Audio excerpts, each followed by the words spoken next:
Curious George and the Sleepover. Let's go see what George is up to today. George is a good little monkey and always very curious. George's curiosity helped him make friends everywhere. Tallulah and Jared were his good friends from down the street. They lived with their dad and Grandma Willa. On weekends, they liked to spend time together. Grandma Willa took them swimming, or to the zoo, or to the park. One day, Jared had some news. My dad is leaving this weekend for a work trip. Grandma is planning a special fun night on Saturday. We get to watch a movie, eat popcorn with real butter, and go to bed half an hour late. Tallulah added, Grandma says you can spend the night with us and in the morning we can make waffles. A sleepover sounded wonderful to George.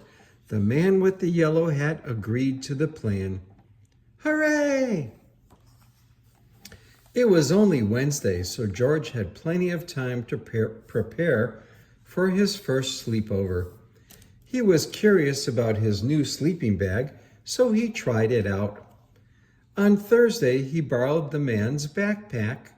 He would need his toothbrush, his pajamas, his alarm clock with the bird that chirped on top, a flashlight, and snacks. Then he packed two suitcases full of toys. His friend suggested that George might want to travel with less, so George settled on taking his favorite toy, Lola. On Friday, George had to pack more snacks because he had eaten all the bananas in the bag. On Saturday, George was still excited, but a funny feeling had begun to settle in the pit of his stomach. It started out small, as if maybe George had eaten too many cookies, but as the day wore on, the feeling began to grow. Are you excited, George? The man asked. Perhaps George was a little excited. He was a little nervous, too. The doorbell rang. Ding dong. Tallulah and Jared burst through the door, chattering away about their plans for the evening. They had made George a red sash with blue letters that said, Guest of Honor. For a moment, George forgot about being worried. He proudly wore the sash down the street and into his friend's house. Even when it came time for George to say goodbye to the man with the yellow hat, George didn't remember he had been nervous because he was helping Tallulah set up a tent in the living room. George and his friends had a busy evening. They watched a movie and ate popcorn. They had a pillow fight. When it was time for bed, they brushed their teeth, changed into their PJs, and climbed into the tent. Tallulah and Jared fell right to sleep. But George didn't. The floor was a little hard. He missed his bed at home. He stared at the shadows on the ceiling of the tent. Was that a bear? George's stomach did a little flip. He peeked out the tent flap and saw that it was only the coat rack casting shadows on the tent. He settled back onto his pillow, but then he heard a soft scratching sound.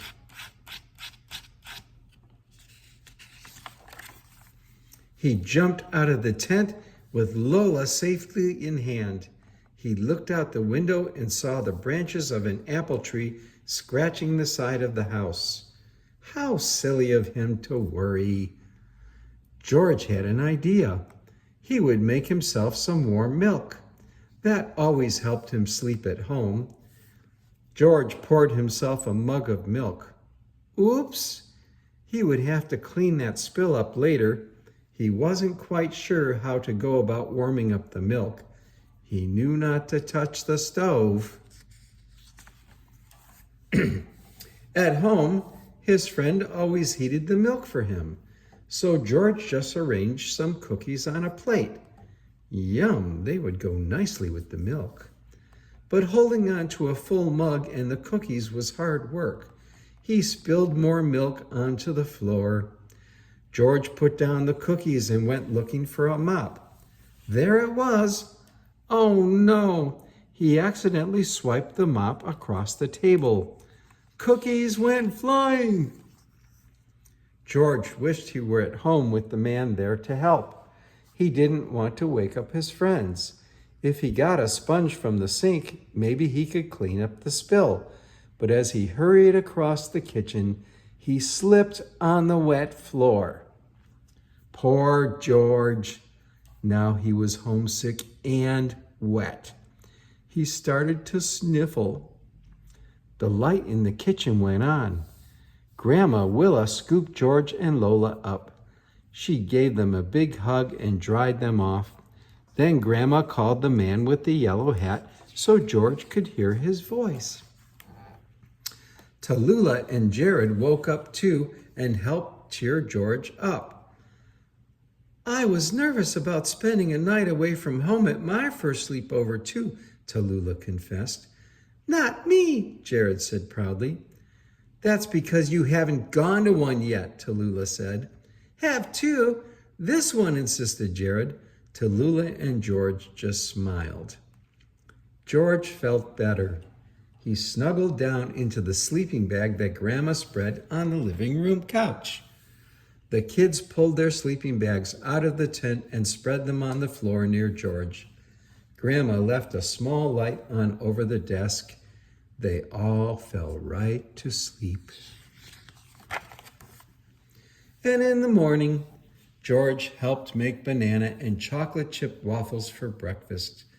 When the man came to pick George up, he heard all about how fun the sleepover had been. George and the man thanked their friends and waved goodbye. So, George, do you think you'll be ready for another sleepover sometime?